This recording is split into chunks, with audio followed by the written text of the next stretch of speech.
Hi everybody, I'm Chris Watson and welcome to this edition of the NYSPHSAA Captains Club presented by the New York State Correctional Officers and Police Benevolent Association. Today we're in Section 7 to introduce you to Nolan LaValley, a member of the Northeastern Clinton varsity bowling team whose teammates say is the most important member of their team, despite what some would say is a major disadvantage in this sport. We've never said, well, you can't do that. We've always said, well, give it a try. Maybe you can. So we've never slowed him down. We've never stopped him. To Nolan, that doesn't exist in his head. There is no, I can't do this. So he just, perseveres through. And when I saw his name on the signups, didn't even put a second thought to it.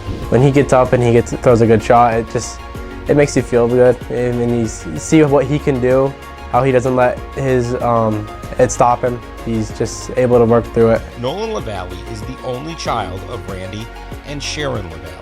He is currently a junior at Northeastern Clinton Central School in Champlain. We knew something was wrong from the beginning, but I think he was 3 when they finally told us, yes, he is blind. And I'll tell you, that is very upsetting and shocking at first. You have to go through all the emotions. But then we said, you know what?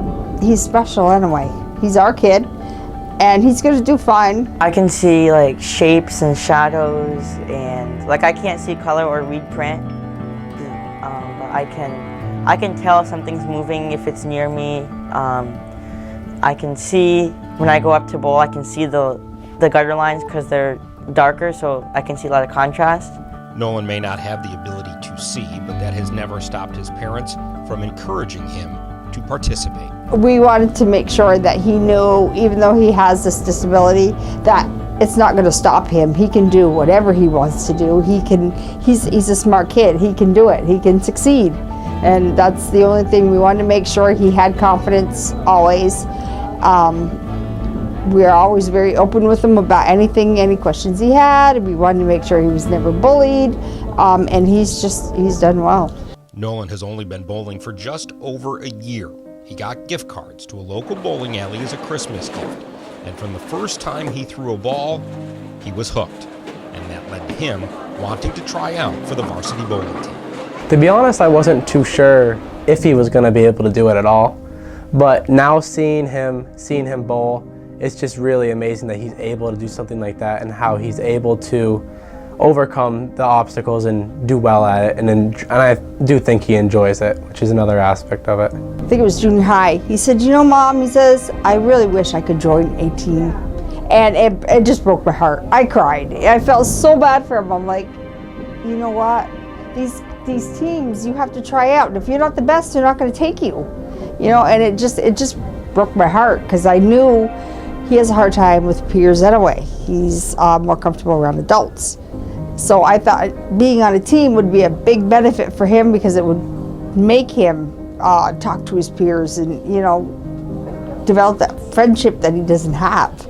When she saw Nolan's name on the tryout sheet, head coach Danielle Menard promised herself she would not cut Nolan. She would find a place for him on her team. And she did.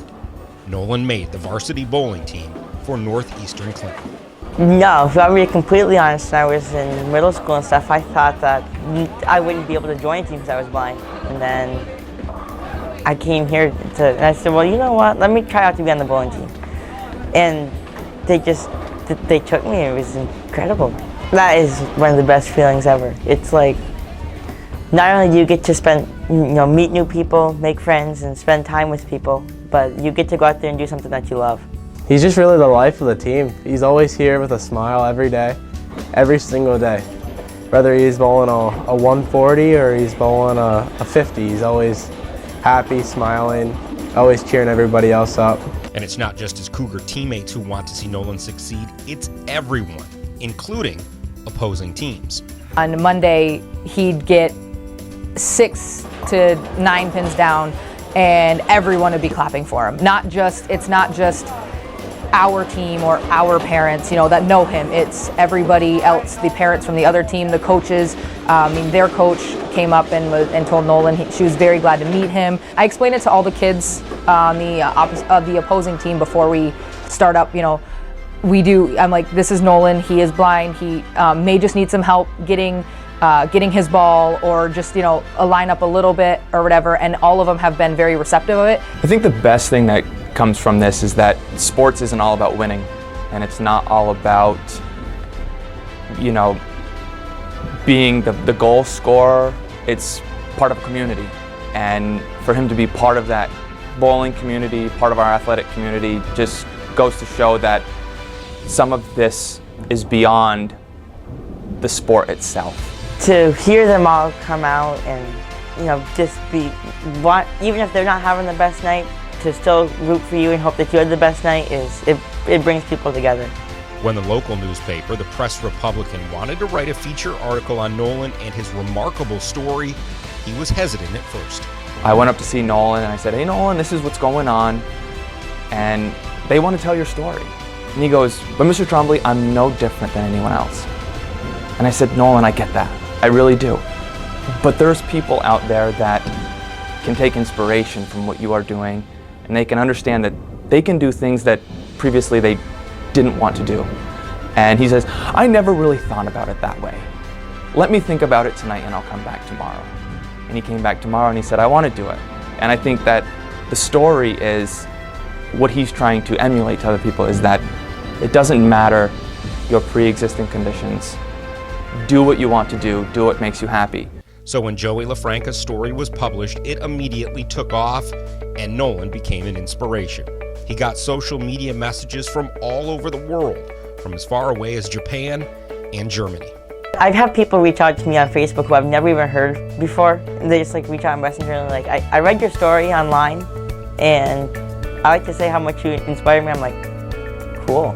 Inspiring others, yes, but also getting out of your comfort zone as well. The one thing that I always wanted for him that he just couldn't seem to do was open up to peers.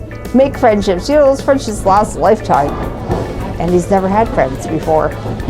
So being on this team, seeing these people support him is awesome for me to watch. It really is. Number one thing I try to teach is a sportsmanship. And I think Nolan, emphasizes that sportsmanship thing, because even though he can't always find the people when he wants, the team on Monday came up to me and said, does he take high fives? I was like, you guys can do whatever you want. You can ask him to be like, here's a high five. He gave them all high fives at the end of the game. From the time he was born, Nolan's parents did not put limits on their son. They focus on the disability rather than the ability. And we've never done that. We've always tried to do everything we could so that he could at least try everything. We do things at home. He rides his four-wheeler. We play baseball. Even if one of us is having a bad day and you look over and you see Nolan over there, doing good or bad, smiling and just having a good time with it, it makes you feel better. It makes you want to bowl better. It just makes everyone else feel better. I would love to know about more people, who have any type of, legal disability, like blind or deaf, or have wheelchair bound, or learning any type of, and anybody in general, just get into, find something you love and just be happy to do it. Nolan's story has inspired people from across the globe and those closest to him as well. My hope is that I can provide opportunities to students that they might not have thought possible before. And I think that, as we say, it's always bigger than just that story. And if people can understand that it's not about winning a football championship, it's not about winning a basketball championship, it's about getting kids to feel like they belong, an avenue to foster relationships with other students, to be happy. It's gone from when he was young, oh, we feel so sorry for you, and we always said, don't feel sorry for us. He's an amazing kid. He's special to us. He's our little miracle baby. And they just come looked at you like, why aren't you upset? Why are you? No, he's great. He's smart. He tries anything. And he's just awesome to be around. It's the greatest feeling in the world to know that, maybe I can inspire other people, and maybe I'll be that role model that can show other people, you can do it, or at least try. As you can see, Nolan is one of the most positive and outgoing people you're ever going to meet, and he hopes his story inspires everyone to know that anything is possible. for this edition of the NYSPHSAA Captains Club, presented by the New York State Correctional Officers and Police Benevolent Association. I'm Chris Watson. We'll see you next time.